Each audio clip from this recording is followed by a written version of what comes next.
எந்த அடிப்படையில முதலமைச்சர் இனி எப்பவுமே திமுக தான் ஆட்சி அமைக்கும் அப்படின்னு சொல்றாரு?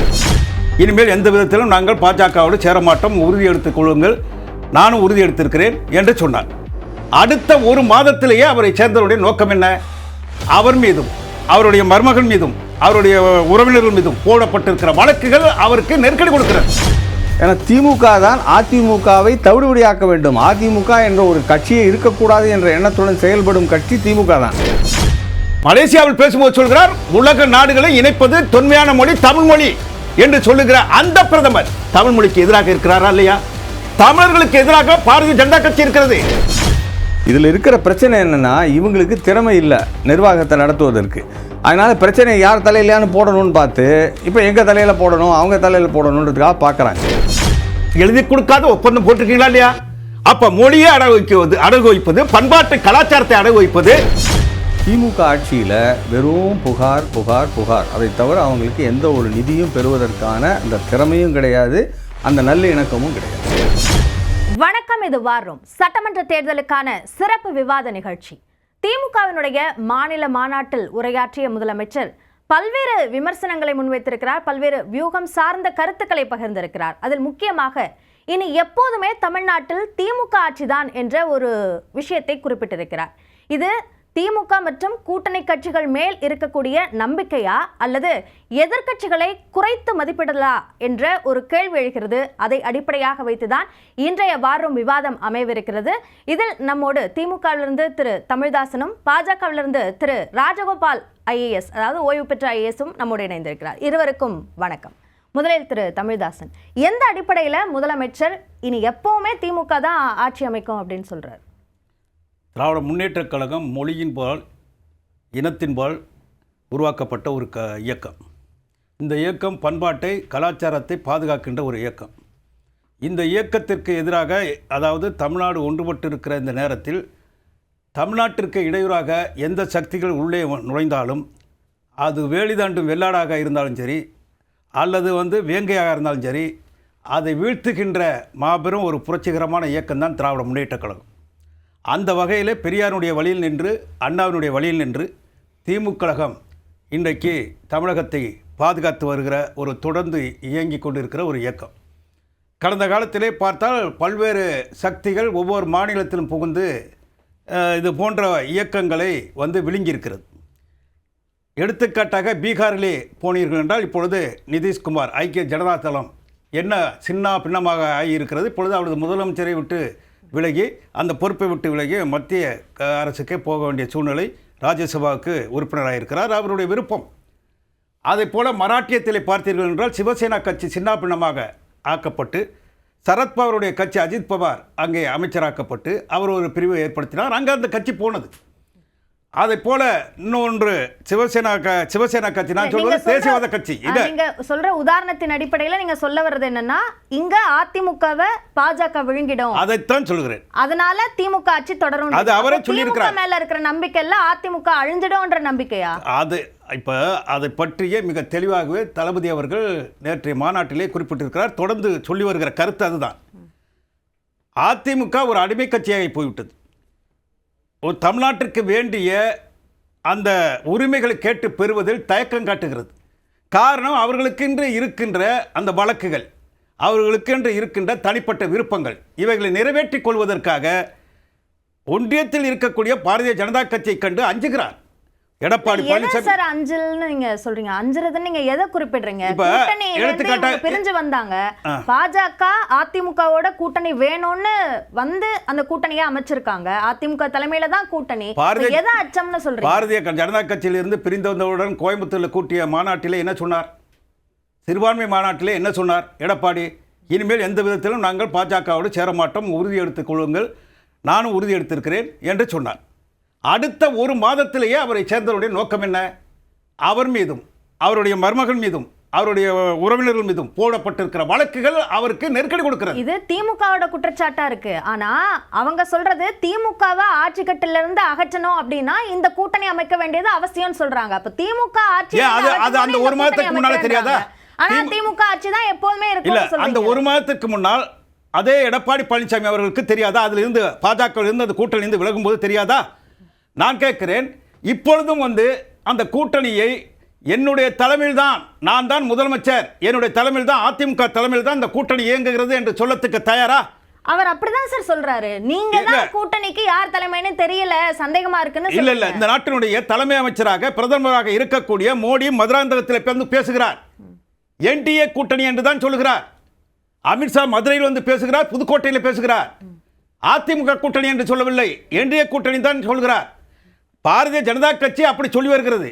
ஏன் அதிமுக தலைமையில் கூட்டணி இருக்கிறது என்று ஏன் சொல்லவில்லை? இது மாநிலத்துக்கு நடக்கிற தேர்தல். மதச்சார்பற்ற முற்போக்கு கூட்டணி இது அப்படின்னு நீங்க சொல்றீங்களா இல்லையா? அந்த மாதிரி அவங்க தேசிய ஜனநாயக கூட்டணின்னு சொல்றாங்க. மதச்சார்பற்ற முற்போக்கு கூட்டணி தான் இந்த கூட்டணி. இந்த கூட்டணியில் வந்து இணைந்திருக்கிற பல கட்சிகள் இருக்கின்றன. காங்கிரஸ், பொது உடைமை கட்சி, லெப்ட் ரைட் என்று சொல்லக்கூடிய கட்சிகள், விடுதலை சிறுத்தைகள் மற்றும் கட்சிகள் இருக்கின்றன, இயங்குகின்றன. நான் கேட்கிறேன், இது எங்களுடைய தளபதி சொல்லுகிற அதே கருத்தை தான் நான் சொல்கிறேன். ஒரு தலைவர் சொல்லுகிறது நெடுங்காலமாக தொடர்ந்து வருகிறது. வடக்கு வாழ்கிறது, தெற்கு தேய்கிறது என்று அண்ணா அன்றைக்கே சொன்னார். அப்படி சொல்லுடைய அர்த்தம் தமிழ்நாட்டுக்கு வேண்டிய பொருளாதாரம் கிடைக்கிறதா, நிதி வருவாய் கிடைக்கிறதா, கல்விக்கு கொடுக்க வேண்டிய அந்த கல்விக்கு கிடைக்க வேண்டிய அந்த நிதி கிடைக்கிறதா, அல்லது மற்ற சமூக நீதி கொள்கைகளுக்கு கிடைக்க வேண்டிய அந்த கருத்துகளுக்கு உடன்பட்டு திட்டங்களுக்கு கிடைக்கின்றனவா? ஒன்றிய அரசு தொடர்ந்து, அதாவது 29 பைசா தான் கொடுக்கிறோம்னா, நம்ம கொடுக்கிறோம்னா வெறும் 29 பைசா தான் நம்ம கொடுக்குது. உத்தரப்பிரதேசத்துக்கு ₹1 மேல கொடுக்குறாங்க. நமக்கு ஒதுக்கப்பட்ட நிதியே தரல. புயல் நிவாரண நிதி தரல, வறட்சி நிவாரண நிதி தரல, பல்வேறு நிதிகள் தராத ஒரு கட்சி மேலாண்மை செய்கிறது. அதை எதிர்த்து ஏன் இங்க இருக்கக்கூடிய அதிமுக எடப்பாடி அதனுடைய தலைவராக இருக்கக்கூடியவர் ஏன் கேள்வி கேட்கவில்லை? ஓகே கேட்போம் திரு ராஜகோபால். அதாவது எதிர்க்கட்சிகள் குறைத்து மதிப்பிடுறாங்களா அப்படின்ற ஒரு கேள்விக்கு வர்றதுக்கான முக்கிய காரணமே திமுக பாஜகவுடைய ஒரு ஆளுகைக்கு கீழே அதிமுக வந்துருச்சு. அதனால எதிர்க்கட்சிகள் வலுவாக இருக்கக்கூடிய நிலையிலிருந்து கீழே இறங்கிட்டாங்க. அதற்கு அடிப்படை காரணமே பாஜக தான் என்ற அடிப்படையில தான் இனிமே திமுக தான் ஆட்சி அமைக்கும்னு சொல்றாரு. உங்களுடைய பார்வை என்ன? அது திமுகவை பொறுத்த வரைக்கும் அவங்க நிர்வாக திறமையின்மை தான் அவங்களுக்கு இருக்கிற பெரிய பிரச்சனை. அந்த நிர்வாக திறமையின்மையை அவங்க வந்து மறைக்கிறதுக்காக பல்வேறு சில கூற்றுகளை, சில நேரேட்டிவ்னு நம்ம சொல்கிறோம் பாருங்கள் இங்கிலீஷில், அதெல்லாம் செட்டப் பண்ணுறாங்க. இந்த செட்டப்பில் எல்லா நேரேட்டிவ்ஸையும் நான் ஒன்று ஒன்றா தனித்தனியாக அதை வந்து தவிடுபடி ஆக்கிறதுக்கு நான் தயார். இப்போ எனக்கு நீங்கள் அவகாசம் கொடுத்தீங்கன்னா ஒவ்வொரு பாயிண்ட்டையும் நான் தவிடுபடி ஆக்க முடியும். ஒரே ஒரு பிரச்சனை, அவர் சொன்ன பிரச்சனை எப்படி நான் சொல்கிறேன், அவர் சொன்ன பிரச்சனையில் ஒரே ஒரு பிரச்சனை இப்போ எடுத்துக்கலாம். அவர் சொல்கிறாரு வந்து மத்திய அரசுலேருந்து எங்களுக்கு நாங்கள் கொடுக்கும் ₹1 எங்களுக்கு 29 பைசா தான் கிடைக்கின்றது அப்படின்னாரு. கரெக்டு, உங்களுக்கு 29 பைசா தான் கிடைக்குது. மகாராஷ்டிரத்துக்கு எவ்வளோ கிடைக்குது? அவங்க ₹1 கொடுத்தாங்கன்னா 8 பைசா தான் கிடைக்குது. Maharashtra BJP ruled state. குஜராத்துக்கு எவ்வளோ கிடைக்குது? ₹1 கொடுத்தாங்கன்னா 28 பைசா தான் கிடைக்குது. குஜராத் வந்து பிஜேபி ரூல்டு ஸ்டேட்டு. அதெல்லாம் கம்பேர் பண்ணி பார்க்கும்போது ஒரு மாநிலத்தின் வளர்ச்சியை பொறுத்து தான் அவர்களுக்கு மத்திய அரசிடமிருந்து எவ்வளோ பணம் வரும் என்பது அது இருக்குது. அதை பொறுத்து தான் அது அமையுமே தவிர அது வந்து உங்களுக்கு வந்து தமிழ்நாட்டுக்கு வந்து குறைஞ்சி கொடுக்கணுன்ற எந்த ஒரு அந்த ஆசையோ இல்லை அந்த ஒரு அவங்கள தனிமைப்படுத்தணுன்ற ஒரு எண்ணமும் கிடையாது. இதில் இருக்கிற பிரச்சனை என்னென்னா, இவங்களுக்கு திறமை இல்லை நிர்வாகத்தை நடத்துவதற்கு.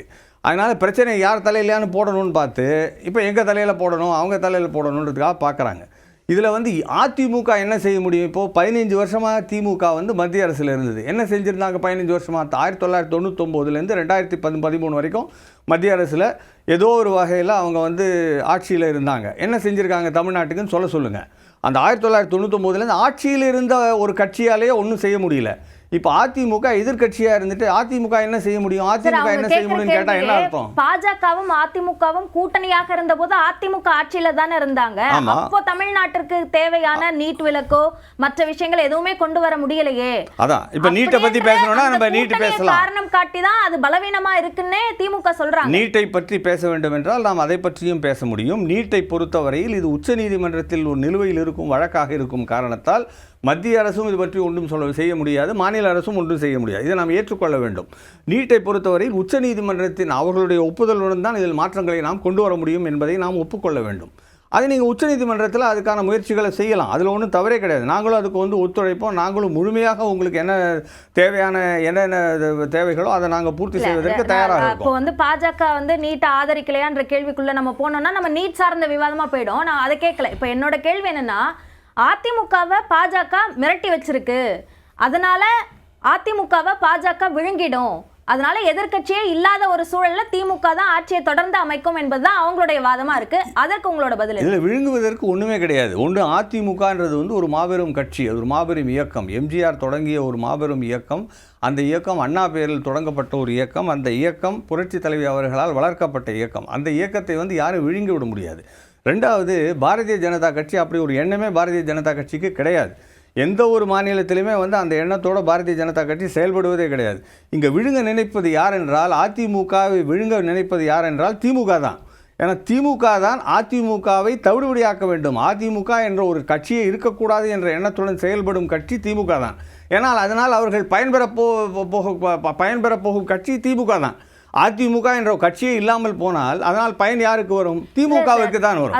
அதை அவர்கள் கருத்தில் கொண்டுதான் அடிப்படையில பார்த்தா கூட திமுக அதிமுக இல்லாம நினைக்குதுன்னா அவங்க இரு முனையில இருக்கக்கூடிய ரெண்டு கட்சிகள் அப்படி நினைப்பது கூட இயல்புன்னு நம்ம சொல்லிக்கலாம். ஆனா கூட்டணிக்குள்ள இருக்கிற பாஜக அப்படி நினைக்குதா? பாரதிய ஜனதா கட்சி நினைக்கிறதுக்கு வாய்ப்பே கிடையாதுங்க. நாங்கள் வந்து திமுக அதிமுகவை அவர்கள் அதிமுகவில் இருக்கும் தலைவர்களை தம்மிடம் இழுக்க பார்க்கின்றார்கள். தம்மிடம் இழுக்க பார்க்கும் அந்த முயற்சியை அதிமுக எதிர்கொள்கின்றது. அந்த எதிர்கொள்ளும் அந்த முயற்சியில் பாரதிய ஜனதா கட்சி அதிமுகவுக்கு உறுதுணையாக இருக்கின்றது. இதுதான் இப்பொழுது நடைபெறும் சூழல். நீங்க சொல்றபடி பார்த்தா கூட அப்படி அதிமுகல இருந்து போறவங்க எல்லாம் கடைசியா பாஜக தலைவர்களை பார்த்துட்டு தான் சார் போறாங்க. அதாவது யாரை பார்க்கறாங்கன்றது வந்து அந்த தலைவர்கள் ஏன் பார்க்கறாங்க, எப்படி பார்க்கறாங்க, எப்போ பார்க்கறாங்கன்றது அவங்கள கேட்கணும். பார்க்கறதுனாலயோ நம்ம வந்து ஒரு இடத்துல போய் சந்திக்கிறதுனாலையோ பாரதிய ஜனதா கட்சி ஒரு அழுத்தத்தை கொண்டு வருகின்றது என்று நீங்கள் சொல்லவே முடியாது. பாரதிய ஜனதா கட்சியை பொறுத்தவரை நாங்கள் மத்தியில் ஆட்சியில் இருக்கின்றோம், 20 மாநிலங்களில் ஆட்சி இருக்கின்றோம். ஆகவே தமிழ்நாட்டில் வந்து நாங்கள் ஆட்சி புரியணும், நாங்கள் அதிமுக வந்து சிறுமைப்படுத்தணும், அதிமுகவை விழுங்கிடணும் அப்படின்ற எண்ணமே பாரதிய ஜனதா கட்சிக்கு கிடையாது. நீங்க சொன்னீங்க இப்போ அதிமுக எவ்வளவு பாரம்பரியமான கட்சி, எவ்வளவு பெரிய கட்சி, எவ்வளவு வரலாறு இருக்கு அப்படின்றத நீங்களே சொன்னீங்க. ஆனா அந்த கட்சியினுடைய பிரதிநிதி இந்த கூட்டணிக்கான தலைமையை வைக்கிறாரான்ற கேள்வி எழுப்பக்கூடிய ஒரு நிலையை பாஜக கேள்விக்கு எந்த ஒரு அதுக்கான ஒரு அவசியமே இல்லை என்றுதான் நான் கருதுகின்றேன். ஏனென்றால் இந்த கூட்டணிக்கு தலைமை அதிமுக தான் வகிக்கும் என்பது பலமுறை மாண்புமிகு பிரதம மந்திரி அவர்களால், மாண்புமிகு உள்துறை அமைச்சர் அவர்களால், மாண்புமிகு எங்களுடைய மாநில தலைவர் அவர்களால் பலமுறை சொல்லப்பட்டிருக்கின்றது, விளக்கப்பட்டிருக்கின்றது. ஆகவே இதில் திமுகவுக்கு ஏன் இவ்வளோ சந்தேகம் இருக்குன்னு எனக்கு புரியல. அவங்க கூட்டணியை கவனிக்கணும். அவங்க கூட்டணியிலேயே காங்கிரஸ் யார் பக்கம் இருக்குன்னு அவங்களுக்கு தெரியாது. காங்கிரஸ் இப்போ வந்து வரலாறை பற்றி பேசணும்னா நானும் வரலாறை பற்றி எவ்வளோ பேச முடியும். ஜெயின் கமிஷனில் வந்து யார் வந்து அவங்களுடைய கொடுத்த சப்போர்ட்டை விளக்குனது யார்? காங்கிரஸ் விளக்குனாங்க. யுனைடெட் அங்கே கவர்மெண்ட் மத்திய அரசில் ஏன் விளக்குனாங்க? ஜெயின் கமிஷனில் வந்து இவங்க இந்த டிஎம்கே வந்து ராஜீவ்காந்தி கொலை வழக்கில் அவங்க வந்து ஈடுபட்டிருக்காங்கன்னு சொன்னது யார்? ஜெயின் கமிஷனில். அதை விட்டு அதை ஒரு காரணமாக காமிச்சு அந்த சப்போர்ட்டை விளக்குனது யார்? காங்கிரஸ். இப்போ காங்கிரஸும் டிஎம்கேயும் ஒன்றா இருக்குது. ஈழத்தமிழர்கள் கொன்ற போது யாரும் வந்து ஆட்சியில் இருந்தாங்க? காங்கிரஸும் திமுகவும் இருந்தாங்க. அப்ப திமுகவால் என்ன செஞ்ச முடிந்தது? ஆட்சியில் இருக்கக்கூடிய திமுகவால் என்ன செய்ய முடிந்தது? ஒன்றும் செய்ய. ஆனா இப்போ ஒன்னா இருக்காங்க. ஆனா எங்க கூட்டணியை பத்தி ரொம்ப கவலைப்படுறாங்க. சரி, நாங்க அவங்க கூட்டணியை பத்தி கவலையே படல. சரி திரு தமிழ்தாசன், அதாவது அதிமுகவை எதிர்க்கிறத விட பாஜகவை எதிர்க்கிறது ரொம்ப ஈஸி அப்படிங்கிறதுனால பாஜகவோட ஆளுகைக்கு கீழே அதிமுக இருக்கு அப்படின்ற நரேட்டிவை செட் பண்றதுக்கு திமுக முயற்சிக்குதா? இங்கே திமுகத்தினுடைய ஆட்சி தான் நடக்குது. தளபதி அவர்கள் தலைமையில் தான், மு.க. ஸ்டாலின் அவர்கள் தலைமையில் தான் ஆட்சி நடக்குது. பாரதிய ஜனதா கட்சி கமலாலயம் என்ற ஒரு அலுவலகம் இருக்கிறது. அதை போல் வந்து ஆளுநர் அலுவலகம் ராஜ்பவன், இன்றைக்கு மக்கள் பவன், லோக் பவன் வச்சுருக்காங்க. இந்த ஆளுநரை வைத்துக்கொண்டு ஆளுநர்களை எல்லா இடத்துலையும் அதாவது அவர்களுக்கு எதிரான கட்சிகள் எங்கெங்கே ஆளுகின்றதோ அங்கெல்லாம் அதை வச்சு அவங்க மிரட்டுறது, அது பண்ணுறதுன்னு சொல்லி வச்சுருக்காங்க. இவர் என்னமோ நம்ம நண்பர் வந்து பேசுகிறார் ராஜகோபால். அவர் பேசும்போது சொல்கிறார் கட்சியிலேருந்து சேர்க்குறாங்க, அவங்க சேர்க்குறாங்கன்னு. உங்களுடைய கட்சியில் இருந்து மம்தா பானர்ஜியினுடைய திரிணாமுல் காங்கிரஸ் கட்சியை சேர்ந்தவர்கள் வந்து சேர்ந்தாங்களே, அது எப்படி சேர்த்தீங்க? மராட்டியத்தில் இருக்கக்கூடிய பல கட்சிகளில் இருந்து வந்து சேர்ந்தாங்களே, எப்படி சேர்த்தீங்க? காங்கிரஸில் இருந்து வந்து சேர்ந்தவர்களே, அதே போல் சிவசேனா கட்சியில் இருந்து வந்தார்களே, அதெல்லாம் எப்படி சேர்த்து கொண்டீர்கள்? யார் உங்கள் கட்சியில் இப்போ ஆள்றது? சரி, அடுத்து வந்து சொல்கிறாரு தமிழ்நாட்டுக்கு எதுவுமே செய்யலை. அன்னைக்கு இருந்த ஐக்கியம் கூட்டு ஒரு பட்டியலே இருக்க எங்கள்கிட்ட 50க்கு மேற்பட்ட பட்டியல். செம்மொழி எப்படி ஆச்சு? இந்த நாட்டினுடைய இந்த பண்பாட்டினுடைய கலாச்சாரத்தினுடைய மொழி தமிழ் மொழி. இந்த மொழியை செம்மொழி ஆக்குவதற்கு, கிளாசிக்கல் லாங்குவேஜ் ஆக்குவதற்கு யார் செய்தார்? இன்னைக்கு மொழியை பற்றி பேசுகிற இதே பிரதமர் மலேசியாவில் வந்து கடந்த வாரத்துக்கு முன்னால் போய் பேசிட்டு வரும்போது உலக தொடர்பை ஏற்படுத்துவது தமிழ் மொழி தான், தொன்மையான மொழி தான், ஐநாவில் பேசுகிறார், மற்ற இடத்திலும் பேசுகிறார். ஆனால் இந்த மொழிக்கு கொடுக்க வேண்டிய ஒதுக்க வேண்டிய தொகையை ஒதுக்கவில்லை. இந்த அதாவது அரசியலமைப்பு சட்டத்தை நான் ஒரு வழக்கறிஞர் என்ற முறையில் சொல்கிறேன். இருக்கக்கூடிய 22 மொழிகள் இருக்கின்றன. அந்த மொழிகளில் சமஸ்கிருதம் வந்து இந்திய நாட்டினுடைய மொழி அல்ல. அது வளர்ப்பதற்கு 3000 கோடிக்கு மேலே ஒதுக்கப்பட்டிருக்கு இந்த ஆட்சியில். ஆனால் தமிழ் மொழிக்கு வெறும் 70 உட்பட்ட தென்னிந்திய மொழிகளுக்கு உட்பட இது ஒதுக்கி இருக்கின்ற 70 கோடிக்கு மேலே ஒதுக்கி இருக்கார்கள் என்று சொன்னால் இது எங்கே போய் சொல்வது?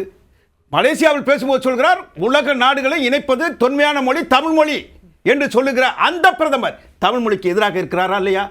தமிழர்களுக்கு எதிராக பாரதிய ஜனதா கட்சி இருக்கிறது. அங்க இருக்க இத சொல்லணும். ஏன் கேட்கிறேன், அந்த அடிமை சுருக்கமா தான் சொல்றேன். அங்க இருக்கக்கூடிய நிதி அமைச்சர் பேசுகிறார், தமிழ் மொழிக்கு எதிராக பேசுகிறார். அதை போல பிரதான் அவர் தமிழ் மொழிக்கு எதிராக பேசிவிட்டு பிறகு கல்வி நிதி ஒதுக்கீடு பிறகு அதற்கு வருத்தம் தெரிவிக்கிறார். கர்நாடகத்தில் ஒரு பெண் அமைச்சர் பாரதிய ஜனதா கட்சி தமிழர்கள் வந்து வெடிகுண்டு வைக்க இங்கே வருகிறார்கள் என்று அதை சொல்லி அதை பின்வாங்கினார். இதே பிரதமரும் மோடி அவர்களும் அதே வந்து உள்துறை அமைச்சர் அமித்ஷா அவர்களும் ஒரிசாவில் ஆளக்கூடிய அங்க இருக்கக்கூடிய ஒரு ஐஏஎஸ் அதிகாரி பாண்டியனை காரணம் காட்டி ஒரிசா பூரி கோயில் இல்ல பூரி கோயிலுடைய சாவி எங்க இருக்கிறது தெரியுமா?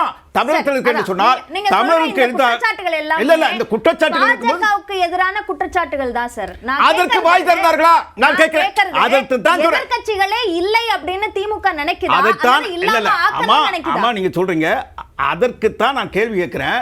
இப்படியெல்லாம் குற்றச்சாட்டுகள் வைக்கிற அந்த மோடியை, அந்த அமித்ஷாவை, பாரதிய ஜனதா கட்சி தலைவர்களை இந்த எடப்பாடி பழனிசாமி அவர்கள் கேள்வி கேட்டிருப்பாரா? மதுரையில வந்து பெரியார் படம் எடுத்தார்கள். இருங்க ஐயா, ஆமா நான் ஒரே வருது. மதுரையில இப்போ ஒரு விழா நடத்துறாங்க. 4-5 நாளைக்கு முன்னாடி பெரியார் படத்தை நீக்கி விட்டு வைக்கிறார்களே, நீங்க கேள்வி கேட்டீங்களா? அங்க வந்து திருச்சி ரயில் நிலையத்துல ஹிந்தியில பெயர் வைக்கப்பட்டதற்கான கேள்வியை இபிஎஸ் எழுப்பினார் தானே? நான் கேட்கிறேன், அந்த ஒன்றை எழுப்பினார் என்பது அதே இந்தி வந்து இந்தியில புகுத்தப்படும் போது இதை எதிர்க்க தயாரா இருந்தாரா? இந்தி புகுத்தப்படும் போது விஷயத்திலையும் நீட் எதிர்ப்பு சார்ந்த விஷயத்திலையும் எல்லாத்துலயும் அதிமுக குரல் கொடுக்க தான் சார் செஞ்சாங்க. ஆனா உங்களுக்கு வசதியா இருக்குன்றதுக்காக பாஜகவோட எதிர்ப்புன்ற ஒரு விஷயத்தை மட்டும் தான் எடுத்துட்டு நான் உங்க கேள்விக்கு வரேன். இந்தியை எதிர்த்து பெல்லாரி சிறையில பல நாள் அடைபட்டு கிடந்த பெரியாருடைய படத்தை வைத்தார்களா? எங்க? அங்க மதுரையில் நடந்த மற்றொரு விழா இந்து முன்னணி நடத்தினார்கள், RSS நடத்தினார்கள். அண்ணாவினுடைய திரைப்படத்தை போட்டு காட்டினார்கள். அண்ணாவினுடைய படம். அவர் எதிர்ப்பு பேச்சுகளை பேசியதை பெரியார் அண்ணா அந்த கருத்துக்களை ஏன் பதிவு செய்தார்கள்? எதிர்ப்பு கருத்துக்களை அதற்கு ஏன் கை தட்டினார்கள் அதிமுக காரர்கள்?